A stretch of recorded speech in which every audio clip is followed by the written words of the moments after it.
Nazim brake खां पोइ हिकु ॿीहर मूंखे प्रोग्राम में भलीकार चऊं था ऐं माली साल 2022 ऐं 23 जी जेका वफ़ाक़ी बजट आहे उन ते असीं ॻाल्हि ॿोल करे रहिया हुआसीं। जेका 9,500 अरब रुपयनि जी ही जेका बजट आहे उन ते ॻाल्हि ॿोल कयूं पिया ऐं हींअर ताईं जेका राय साम्हूं अचे पई उन में इहो ई चयो पियो वञे त जेका मुल्क जी मईशत जी सूरत हाल हुई उन दौरान अहिड़े क़िस्म जी बजट अचणी हुई ऐं उहा का एॾी ख़राब बि कोन्हे, एॾी जीअं सुठी न आहे त ख़राब बि न आहे ऐं कोशिशि कई वई आहे त हेठिएं तबिके खे जेको आहे उहो रिलीफ फराहम कजे, टैक्स नेट में इज़ाफ़ो कजे, वॾनि माण्हुनि ते टैक्स जेके आहिनि सो लागू कजनि ऐं घटि आमदनी वारा जेके माण्हू आहिनि जंहिं 1 लख रुपया ताईं जंहिंजी आमदनी आहे उन्हनि खे टैक्स में छूट ॾिजे, नॉन फाइलर्स ते टैक्स वधाइजनि ऐं उन सां गॾोगॾु बेनज़ीर इनकम सपोर्ट प्रोग्राम जेको आहे उन में 250 अरब रुपयनि जी जेका रक़म आहे उहा वधाई वई आहे। हायर एजुकेशन कमीशन जी बजट में वाध थी आहे। यूटिलिटी स्टोर्स ते जेके आहिनि उहे 12 अरब रुपयनि जी सब्सिडी ॾिनी वई आहे। तोड़े जो IMF जो दबाव हो त सब्सिडीज़ ख़तमु कजनि, सो कोशिशि कई वई आहे। ईअं ई सोलर प्लेट्स जेके आहिनि शमसी तवानाई जे घुर्जूं पूरियूं करण जे हवाले सां सोलर प्लेट्स ते टैक्स जी छूट ॾिनी वई आहे। मुख़्तलिफ़ जेके मेडिकल जा आलात आहिनि उन्हनि ते टैक्स जी छूट ॾिनी वई आहे। ट्रैक्टर ॿाहिरियां घुराइण ते टैक्स जी छूट ॾिनी वई आहे। सो ही कोशिशूं कयूं आहिनि वफ़ाक़ी हुकूमत पंहिंजी लेवल ते। सो बहरहाल उन बजट खे मुख़्तलिफ़ जेके माशी माहिर आहिनि उहे कीअं पिया ॾिसनि, हींअर असां सां माशी तज्ज़िया निगार बि आहिनि ऐं एंकर पर्सन बि आहिनि ज़ुहैब काका साहब, उहे असां सां टेलीफोन लाइन ते मौजूदु आहिनि। उन्हनि खां मालूम कयूं था त उहे इन बजट खे कीअं था ॾिसनि। वरी महिरबानी ज़ुहैब काका साहब, ऐं असांखे वक़्तु ॾिनो। मौजूदा हालतुनि में तमामु घटि मुदत में हिन मौजूदा जेका इतिहादी हुकूमत आहे 2-2.5 महीना उन्हनि खे मस्तु थिया आहिनि, उन्हनि इहा जेका बजट पेश कई आहे, कीअं पिया ॾिसो अव्हां उन बजट खे ज़ुहैब साहब?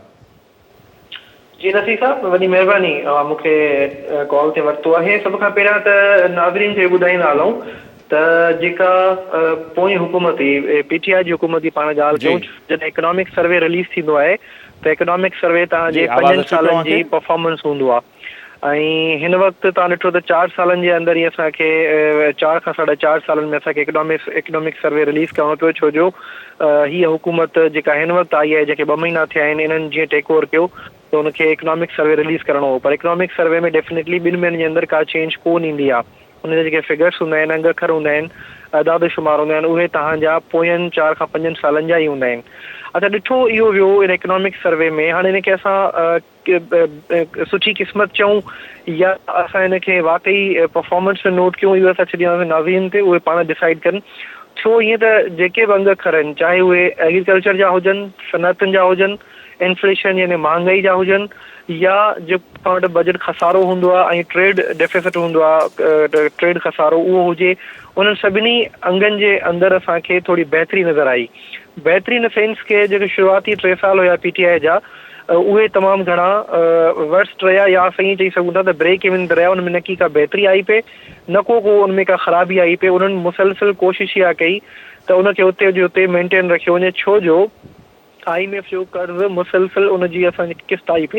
हिन वक़्तु जॾहिं IMF सां मामला असांजा ख़राब थिया PTI जे आख़िरी साल में, त उन वक़्तु असांखे उहा किस्त अचणु बंदि थी।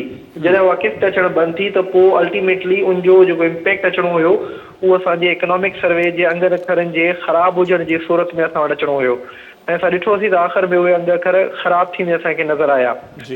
पेट्रोल जी क़ीमतुनि जे हवाले सां ऐं ख़ासि करके पाकिस्तान रुपी अगेंस्ट डॉलर जेका पेरिटी हूंदी आहे, उन्हनि 2 शयुनि खे मद्देनज़र रखणु खपे त उनखे हुननि मुसलसिल सब्सिडी ॾेई करे हिकु हंधि जैम करे रखियो। उनखे फ्री मार्केट में मूवमेंट जे लाइ उनखे अलो न कयो। जॾहिं बि अव्हां वटि कंहिं बि शइ खे रोकियो वेंदो आहे त डेफिनेटली उनजा जेके रुकियल वारा जेके असरात हूंदा आहिनि उहे पॉज़िटिव ई पवंदा आहिनि। पर जेकर उनखे छॾियो वञे हा फ्री इकोनॉमी तहत या इंटरनेशनल मार्केट जे मुताबिक़, त असां वटि तमामु घणी महांगाई पहिरियां ई थी चुकी हुजे हा, या पेट्रोल जेके अघ आहिनि उहे असां वटि घणो पहिरियां वधनि हा, न ई की हाणे वधनि हा। जॾहिं PTI जी हुकूमत ख़तमु थी ऐं जॾहिं हीउ नओं इतिहाद साम्हूं आयो ऐं हिननि अची करे टेक ओवर कयो, त उन वक़्तु बि असां ॾिठोसीं, उन खां पहिरियां बि असां ॾिठोसीं जेको फाइनेंस डिपार्टमेंट आहे, जेका फाइनेंस विंग आहे ऐं ख़ासि करे जेका इकोनॉमी जी विंग आहे असांजे पाकिस्तान जी, उहा मुसलसिल इन ॻाल्हि ते प्रेशर विझंदी रही त जेका बि हिन वक़्तु मुआशी सूरतहाल आहे उहा मुख़्तलिफ़ अंगनि अखरनि खे रोकण जे करे आहे, यानी उन्हनि खे मार्केट जे हिसाब सां असां कोन पिया छॾियूं, जंहिंजे करे उहा सूरतहाल बहितर नज़र अचे पई। या क्लेम करण में आसानी थींदी आहे कंहिं बि हुकूमत खे त असांजी हुकूमत जे अंदरि या असांजे टेन्योर में हीअ सूरतहाल बहितर थी आहे, पर ईअं हरगिज़ न हो। जॾहिं अॼु पाण उन सूरतहाल खे ॾिसूं पिया त हिन 2 महीननि जे अंदरि जेके चेंजिस आयूं आहिनि, जंहिंमें असांजो ट्रेड डेफिसिट वधियो, जंहिंमें असांजो बजट डेफिसिट वधियो, जंहिंमें असांजो कर्ज़ वधियो, जंहिंमें असां वटि जेको टारगेट रखियो वियो ग्रोथ जे हवाले सां एग्रीकल्चर, इंडस्ट्री ऐं सर्विसिस सेक्टर जो, उहो असांखे ख़राबु थींदो नज़र आयो 2 महीननि में। न सिर्फ़ु इहो बल्कि जीअं पेट्रोल प्राइसिस खे मार्केट जे मुताबिक़ छॾियो वियो त असां वटि महांगाई जो बि हिकिड़ो तूफ़ान आयो, हिकिड़ो बल्कि आउं कोन चवंदुसि, ॿियों टियों तूफ़ान आयो ऐं चोथों थी सघे थो अञा अचे। जेका बजट आहे उहा डेफिनेटली हिन में को शक न नसीब साहब, त उहा अंगनि अखरनि जी हेराफेरी आहे, पर गॾोगॾु इहो बि ॾिठो पियो वञे त हिन वक़्तु उनखे ऑक्सीजन ज़रूरु मिली आहे हिननि जेका महांगाई वधाई आहे, इकोनॉमिक डिवीजन या फाइनेंस डिवीजन जेका महांगाई वधाई आहे, मुख़्तलिफ़ रेट चाढ़े करे उनमें बिजली जा अघु बचनि था, उनमें पेट्रोल जा अघु बचनि था, उनमें सब्सिडी घटाइण बचे थो, इन्हनि सभिनि जे करे जेका महांगाई थी आहे उन सां थियो इहो आहे त असां वटि जेका आर्टिफिशियल नंबरनि खे जेको रोकियो वियो हुयो अंगनि अखरनि खे, उहो ख़तमु थी वियो ऐं उहो ख़तमु थियण सां असां वटि थोरी घणी मैशत जे अंदरि फेरफार ज़रूरु थी आहे अंगनि अखरनि में, पर एटलीस्ट इहो ज़रूरु थियो आहे त उन्हनि खे असां अकॉर्डिंग टू मार्केट छॾियो आहे। जेका डिमांड हूंदी आहे बेसिकली IMF जी, थिए छा थो न थींदा त IMF हुजे या को बि इदारो हुजे, वर्ल्ड बैंक हुजे या ॿिया इदारा हुजनि जेके अव्हांखे लेंड कनि था, जेके अव्हांखे पैसा ॾियनि था, हू डेफिनेटली हिकिड़ी सिक्योरिटी घुरंदा आहिनि त जेकॾहिं असां अव्हांखे कर्ज़ ॾियूं था त उनजे अगेंस्ट अव्हां असांखे सिक्योरिटी छा था ॾियो, यानी असां तव्हांजी अहिड़ी कहिड़ी शइ रखूं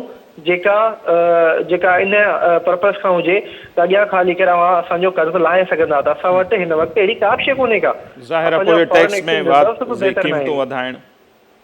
उते ज़ाहिर इहे ई ॻाल्हियूं कयूं वेंदियूं आहिनि, पोइ असां पेट्रोल प्राइसिस वधाईंदासीं, बिजली जा अघु, गैस जा अघु वधाईंदासीं, सब्सिडीज़ ख़तमु कंदासीं, उतां जेका इनकम थींदी उहा ज़ाहिर अव्हांखे ॾींदासीं, त अहिड़ियूं ख़ातिरियूं करायूं थियूं वञनि। अच्छा ज़ोइब साहिब, पोइ हीअ जेके मुख़्तलिफ़ क़दम खयां विया आहिनि, मिसाल लख रुपयनि ताईं जंहिंजी आमदनी आहे उन्हनि खां हाणे टैक्स कोन वठिबो, नॉन फाइलर्स खां टैक्स वधायो वेंदो, ऐं जेके मथिएं तबिके वारा माण्हू आहिनि उन्हनि ते टैक्स वधायो वियो आहे, हेठिएं तबिके वारनि खे रिलीफ ॾियण जी कोशिशि कई वई आहे, पघारुनि में 15% ताईं ऐं पेंशन में वाध थी आहे, त इन्हनि क़दमनि सां अव्हांखे लॻे पियो त कुझु न कुझु बहितरी अची सघंदी, गुरबत जो ख़ात्मो हुजे उनमें, या को आम माण्हुनि खे रिलीफ मिली सघंदो? ॾिसो, 4-5 शयुनि मां वन बाय वन सभिनि ते ॻाल्हायां थो। पघार जे अंदरि जेको इज़ाफ़ो थियो आहे, ऑफकोर्स इंसान जेके सरकारी मुलाज़िम आहिनि उन्हनि जे घरनि में जेको असरु थियो आहे हिन महांगाई जो, उहो घटिजंदो ऐं हू इन लाइक़ु थींदा त हू हिन महांगाई जे अंदरि महांगियूं शयूं ख़रीद करण जे क़ाबिल थियनि। पर तव्हां ॾिठो हूंदो त पेट्रोल जा जेके अघु आहिनि या मुख़्तलिफ़ शयुनि जे अंदरि जेके उनजी क़ीमतुनि जी वाध आहे, उहा का 15% न थी आहे, उहा 100% थी आहे, 400% थी आहे, 300% थी आहे। त सिर्फ़ु ऐं सिर्फ़ु 15% जे इज़ाफ़े सां एॾो असरु कोन पवंदो, पर डेफिनेटली असरु ज़रूरु पवंदो, पर एॾो कोन पवंदो। ऐं ॿी ॻाल्हि इहा आहे नसीब साहब त सरकारी ऑफिसर केतिरा आहिनि तव्हांजे मुल्क में, तव्हां गणे वठो, तव्हांखे कुझु लख ई मिलंदा, उन खां पोइ बाक़ी जेका आवाम आहे उहा त सभिनि खे सरकारी नौकिरी त कोन्हे का, मुख़्तलिफ़ बिज़नेसमैन कम्युनिटी आहे, तव्हां वटि विचोलो जेको तबिको आहे उहो तमामु घणो आहे, तव्हां वटि जेको हेठियों तबिको आहे जेको रोज़मर्रा पंहिंजी मेहनत करे ऐं पंहिंजो रोज़गार करे हू घर में जेके पैसा आणनि था उनजी का वैल्यू कोन बची आहे। नंबर ॿी ॻाल्हि, पेंशन जे अंदरि जेको इज़ाफ़ो थियो आहे बहितर आहे, जेके माण्हू घर ते वेठा आहिनि जिन वटि ॿियो को तरीक़ेकार नाहे पंहिंजे रोज़गार जे हवाले सां या ॿियो कुझु नथा करे सघनि, त उन्हनि जे पेंशननि में इज़ाफ़ो करे उन्हनि खे थोरो रिलीफ ॾिनो वियो आहे। नंबर 3, यूटिलिटी स्टोर्स जे हवाले सां सब्सिडी हर साल ॾिनी वेंदी आहे, हिन साल ॾिनी वई आहे, इहो बहितर क़दम आहे। नंबर 4 जेका तव्हां ॻाल्हि कई, जेका मोस्ट इंपॉर्टेंट आहे मुंहिंजी नज़र में, उहा इहा नसीब साहब त हिन वक़्तु जेका सूरत-हाल आहे ओवरऑल मैशत जी, हिन मैशत जी सूरत-हाल खे साम्हूं रखंदे करे जेकॾहिं ही सभु मामला जेके मां ॿुधाया त हिन में बेनिफिट आहे, हुन में बेनिफिट आहे, इन्हनि सभिनी बेनिफिट्स जो एतिरो को ख़ासि उहो असांजे मथां असरु कोन थो थिए, छो जो असां वटि जेको टैक्स ॾियण वारो जेको तइदादु आहे माण्हुनि जो तमामु घटि आहे। नसीब तव्हांखे यादि हूंदो त नवाज़ शरीफ़ साहिब जी हुकूमत जॾहिं हुई तॾहिं बि ऐं PTI जॾहिं वरी कैरी ऑन कयो उन वक़्तु बि 40 लख माण्हुनि जी हिकिड़ी लिस्ट ठाही वई हुई, चयो वियो त ही 40 लख माण्हू उहे आहिनि जेके एक्टिव टैक्स पेयर्स थी सघनि था, जिन मां सिर्फ़ु ऐं सिर्फ़ु 12 लख या 11 लख टैक्स पे कनि पिया। इन खे असां वधाए करे 40 लखनि ते खणी ईंदासीं। पोइ असां इहो ॾिठोसीं त FBR वारनि प्रॉपर नोटिसिस ठाहे उन्हनि माण्हुनि जे घरनि ते ऑफिसिस में ॾियारे मोकिलिया, बाद में ख़बर इहा पई त उहे नोटिस हलाए काॾे विया। ऐं अॻिते हली पोइ जेतिरे क़दुरु मूंखे ॼाण आहे, मूंखे करेक्ट कजो, त अॻिते हली इहो ॿुधायो वियो त जेके माण्हू होटलिंग कनि था, वॾियूं लग्जरी गाॾियूं वठनि था, प्रॉपर्टी वठनि था, हुकूमत इहा दावा कई त उन्हनि जी असां डेटा गॾु कई आहे, जेका 70 लख खां 1.5 करोड़ ताईं आहे, हाणे उन्हनि खे बि टैक्स नेट में आणींदासीं, उन्हनि खे बि नोटिस विया हुआ, जेकॾहिं मूंखे करेक्ट करे सघो त। पर इहा ई ॻाल्हि आहे, पोइ उहो हदफ़ पूरा छो नथा थी सघनि अव्हांजे ख़्याल में? बिल्कुलु तव्हां सही ॻाल्हि कई। FBR नवां कया शबर ज़ैदी साहब खे लॻायो वियो हुयो, हींअर उहो साबिक़ु आहिनि ऐं इन ई जॻह ते ॿियनि माण्हुनि करे कमु कयो। सम्झ में ॻाल्हि मूंखे बि आहे थोरी घटि के छा विल न आहे हुकूमत वटि, छा हुन वटि पावर न आहे। हुकूमत माए बाप हूंदी आहे, हू कुझु बि करे सघंदी आहे, हू नोटिस सिर्फ़ु न बल्कि माण्हुनि खां घर घर वञी करे टैक्स वसूली बि करे सघनि था। हाणे हिते मुंहिंजी हिकिड़ी सजेशन आहे, मिसाल जी ॻाल्हि, जेकॾहिं अव्हांखे बॉटल मार्केट मां टैक्स कलेक्ट करणो आहे त तव्हां बॉटल मार्केट जे मथां हिकिड़ो इंचार्ज मुक़ररु करे छॾियो। अव्हांखे जेकॾहिं मसाला मार्केट जे अंदरि तव्हांखे टैक्स वसूल करणा आहिनि, तव्हां उनजा रूल्स एंड रेगुलेशन ठाहियो। अव्हांखे जेकॾहिं सैलरी तबिके जो टैक्स वधाइणो आहे त उन्हनि खे टैक्स नेट में आणण जे लाइ तव्हांखे प्रॉपर प्रोसीजर्स फॉलो करणा पवंदा। ऐं वरी इहा ॻाल्हि नसीर साहिबु, त असां थर्ड वर्ल्ड कंट्री आहियूं, यानी असां जेकॾहिं इहो सभु कुझु करणु चाहियूं त करे सघूं था, छो जो असां वटि मुख़्तलिफ़ मॉडल्स मौजूदु आहिनि। ख़ान साहब मलेशिया विया पिया त मलेशिया जे मॉडल जी ॻाल्हि पे कई, वरी तुर्की विया पिया त तुर्की जे मॉडल जी ॻाल्हि पे कई। हिन महिल लागू त कोई हिकिड़ो मॉडल बि कोन थी सघियो असां वटि। असांखे करणो इहो खपंदो हुयो त कंहिं बि हिकिड़े सेक्टर खे खणी करे, या त छो जो इंडस्ट्री त तमामु वॾी आहे, इंडस्ट्री में मिसाल जी ॻाल्हि अव्हां उन में लेदर सेक्टर खणी वठो। अव्हां पहिरियां लेदर सेक्टर जे अंदरि रिफॉर्म्स आणियो ऐं उन में अव्हांखे बिज़नेस कम्युनिटी वारनि खे बि पाण सां गॾु विहारणो पवंदो, उनजो जेको एंड यूज़र आहे उनखे बि गॾु विहारणो पवंदो, अव्हांखे हुकूमत जे माण्हुनि खे बि गॾु विहारणो पवंदो। जंहिंखां पोइ अव्हांखे डिसाइड करणो पवंदो त लेदर इंडस्ट्री खे असां कहिड़ियूं सहूलियतूं ॾियूं पिया, केतिरी उन्हनि खे सस्ती बिजली ॾियूं पिया, केतिरो रॉ मटेरियल सस्तो आहे। छो जो जॾहिं एंड प्रोडक्ट ठहंदी आहे त उन्हनि जे मथां इन्हनि सभिनी शयुनि जो असरु थींदो आहे। पोइ उनखे तव्हांखे प्राइस डिसाइड करणी पवंदी ऐं पोइ तव्हांखे ॾिसणो पवंदो त या तव्हां फेर किथे फ़र्क़ु करे सघो था पंहिंजे कंट्री में न। ऐं ॻाल्हि कयां पिया एक्सपोर्ट खे वधाइण जी, छो जो असां वटि जेको वॾे में वॾो प्रॉब्लम रहियो आहे नकीर साहिबु, उहो इहो रहियो आहे त इम्पोर्ट असांजी हमेशह डबल ऐं ट्रिपल हूंदी आहे, एक्सपोर्ट हमेशह असांजी घटि हूंदी आहे, ऐं उहा डे बाय डे घटि थींदी वई आहे, वधी न आहे। तव्हांखे यादि हूंदो त अमीन ख़लीम साहब जॾहिं जिरा हुया मरहूम, उन्हनि जे दौर में हिकिड़ो टारगेट रखियो वियो हुयो, $25 बिलियन जो टारगेट रखियो वियो हुयो। अॼु ताईं उहो पूरो त कोन थी सघियो, हुकूमतूं चेंज थियूं, मिनिस्ट्रीज़ चेंज थियूं, TDEP इदारो आहे जेको trade development authority of Pakistan, जंहिंजे डोमेन में सभु कुझु अचे थो, उन्हनि बि इन क़िस्म जूं के ख़ातिर ख़्वाह स्टेप्स उन्हनि न खयां जंहिं मां तव्हां $25 बिलियन कॾहिं हासिल करे सघो। छो कोन थो थी सघे? पाकिस्तान राइस प्रोड्यूसिंग कंट्री आहे, मिल्क प्रोड्यूसिंग कंट्री आहे, या असां टॉप में अचूं था, कंहिं शइ में असां टॉप 4 में बीठा आहियूं, कंहिं शइ में असां टॉप 5 में बीठा आहियूं। तव्हांजा फ्रूट्स आहिनि, तव्हांजी वेजिटेबल्स आहिनि, खोड़ सारियूं शयूं आहिनि जेके तव्हां ॿाहिरि एक्सपोर्ट करे सघो था, पर छा आहे प्रॉपर सिस्टम न आहे, पाणी न आहे, तव्हां वटि सीड्स बहितर न आहिनि, जिन्सूं बहितर न आहिनि जो तव्हां बहितर खां बहितर कल्टिवेशन करे ऐं वधि खां वधि प्रोडक्शन करे तव्हां ॿाहिरि उनखे एक्सपोर्ट करे सघो। ऐं अचूं इंडस्ट्रीज़ में त तव्हांजी बिजली तमामु घणी महांगी लॻी पई आहे, तव्हां वटि गैस जी अवेलेबिलिटी कोन्हे का, त ही सभु शयूं हिकिड़े क़िस्म जी त खिचड़ी पची चुकी आहे हिन हुकूमत लाइ या हिन पूरे इताद लाइ। ही तमामु एॾो को सोलो न आहे हिन मामलनि खे बहितर करणु, वन बाय वन करणु चाहिनि त करे सघनि था। अगेन ॻाल्हि उहा इहा जीअं अव्हां ॻाल्हि कई त विल खपे।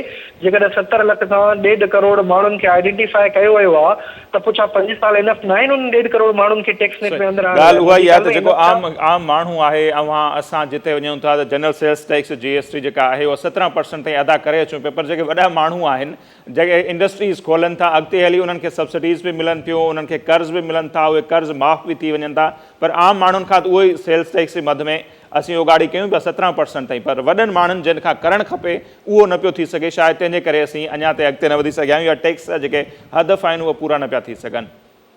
बिल्कुलु नसीर साहिबु, ॾाढी सुठी ॻाल्हि कई आहे तव्हां सेल्स टैक्स खे साम्हूं रखंदे करे। अव्हांखे इहो ॿुधाईंदो हलां त ॾिसो, हिकिड़ो टैक्स त हूंदो आहे तव्हांजी इनकम मां कटिजी वेंदो आहे, तव्हांजी सैलरीज़ जॾहिं बि ॾियनि तव्हांजी हुन मां इनकम मां हिकिड़ो दफ़ो टैक्स कटिजी वेंदो आहे। हाणे हिते इहा ॻाल्हि ख़तमु कोन थी थिए, तव्हां जिथे जिथे वेंदा तव्हां हिकिड़ो पेस्ट ब्रुश वठंदा, उन ते बि टैक्स कटिजे पियो, शैम्पू ते टैक्स कटिजे पियो, तव्हां मानी खाइण वञो पिया कंहिं रेस्टोरेंट ते उते बि तव्हांजो टैक्स कटिजे पियो, तव्हां मोबाइल जो कार्ड लोड कयो पिया उते बि टैक्स कटिजे पियो, बिजली में बि टैक्स कटिजे पियो। ही एतिरा सारा टैक्स कटिजण जे बावजूदि बि छा असांजी इकोनॉमी बहितर न पई थी सघे? छा हेतिरा जेके बिज़नेसमैन कम्युनिटी जा माण्हू आहिनि उन्हनि खे टैक्स नेट जे अंदरि में आणे करे छा उन्हनि जे मथां तव्हां बहितर ऑडिटिंग नथा कराए सघो त वाकई जेतिरो हू कमाइनि था उहे फिगर्स तव्हांखे जमा ई कोन था कराइनि? ही सॼो हिकिड़ो सेटअप आहे जेको ठही सघे थो, जंहिंजे थ्रू पाकिस्तान तमामु घणो टैक्स कलेक्शन जे अंदरि अॻियां अची सघे थो, पर ॻाल्हि वरी उहा ई आहे त विल न आहे। असां वटि डबल टैक्सेशन बि कोन्हे का, असां वटि ट्रिपल ऐं तव्हां जेकॾहिं हिनखे क्वाड चवंदो त क्वाड टैक्सेशन आहे असां वटि।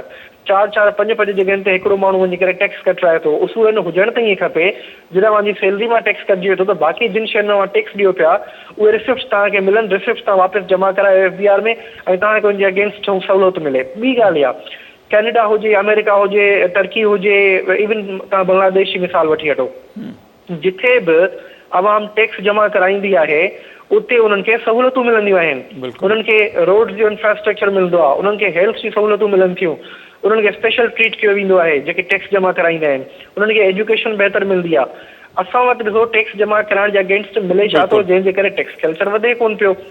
जेकॾहिं असीं इन ते इंसेंटिव्स अनाउंस कयूं, असीं जेकॾहिं माण्हुनि खे हिकिड़ी सिंपल असां यूसी मॉडल ठाहे छॾियूं, हिकिड़ो शहर ई असां मॉडल ठाहे छॾियूं ऐं पोइ असां माण्हुनि खां टैक्स कलेक्ट करण जी कयूं, त मूंखे ॿुधायो केरु टैक्स न ॾींदो।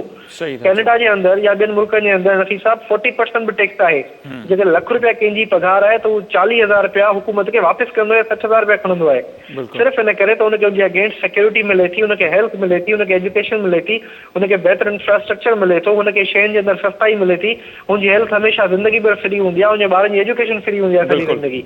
असां वटि तव्हां ॾिसी वठो गवर्नमेंट स्कूल्स जी सिचुएशन छा आहे, असां वटि गवर्नमेंट हॉस्पिटल्स जी सिचुएशन छा आहे, असां वटि तव्हां वञो कराची, हैदराबाद या वॾनि शहरनि खे छॾे करे बाक़ी तव्हां ॻोठनि में वञो, तव्हां फैसलाबाद जेकॾहिं उते वॾी इंडस्ट्री आहे त फैसलाबाद खे छॾे करे तव्हां थोरो उनजे सबर्बन एरियाज़ में लहो, तव्हांखे ख़बर पइजी वेंदी असां हुन इंफ्रास्ट्रक्चर किथे बीठो आहे।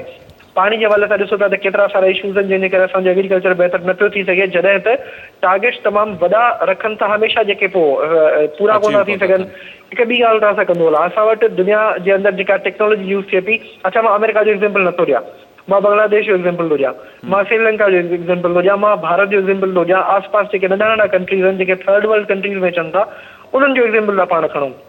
उते कॾहिं बि ईअं कोन थींदो आहे त टमाटे जी प्राइस अचानक सां ₹400 किलो हुजे, वरी अचानक सां ₹40 थी वञे, वरी ₹20 में टमाटो केरु वठण वारो न हुजे।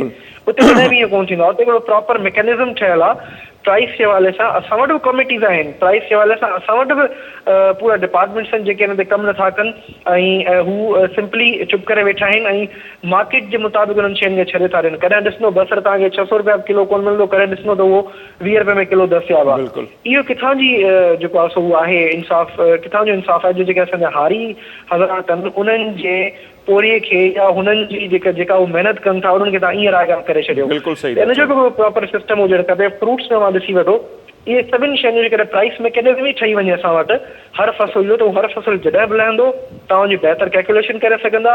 ऐं ॿी ॻाल्हि, तव्हां हुनजा सैलोस ठाहींदा, तव्हां हुनजी स्टोरेज ठाहींदा।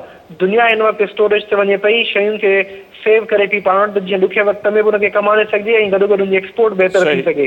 हुनजा जेके प्रोसेसिंग यूनिट्स आहिनि उहे बहितर थी विया आहिनि। असां वटि अञा प्रोसेसिंग यूनिट लॻाई न आहिनि। जेको लॻो आहे उहो कमु कोन थो करे, जेको कमु करे थो पियो उन ते वरी पॉलिटिकल माण्हुनि जो हू आहे इंफ्लुएंस आहे। असां वटि सिस्टम्स खे ईअं तबाह कयो पियो वञे। पर जेकॾहिं ॾिठो वञे विल जी ज़रूरत आहे नसीब साहब। ही महांगाई, ही पेट्रोल जा अघु, ही तव्हांजा एग्रीकल्चर जा मसइला, तव्हांजी इंडस्ट्रीज़ जा मसइला, इहो सां कुझु बि न आहे। ही सभु हल थी सघनि था। ऐं हिकिड़ी बजट छा, तव्हांजी अधु बजट में ई सभु कुझु बहितर थी सघे थो।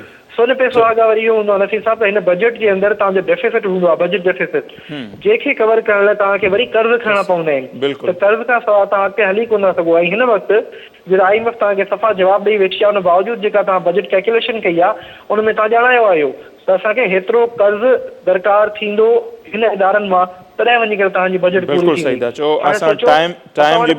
थींदी। टाइम बि मुख़्तसिर आहे, सो इनशाला वरी अव्हांखे ज़हमत ॾींदासीं। अव्हां वक़्तु ॾिनो, अव्हांजी तमामु घणी महिरबानी ज़ुहैर साहब। अॼु जो जेको असांजो प्रोग्राम आहे उहो हिते पुॼाणी थो पहुचे ऐं बजट जा जेके मामला आहिनि उन ते डिस्कशन जो सिलसिलो जारी रहंदो। असांखे ॾींदा इजाज़त। अल्लाह निगहबान।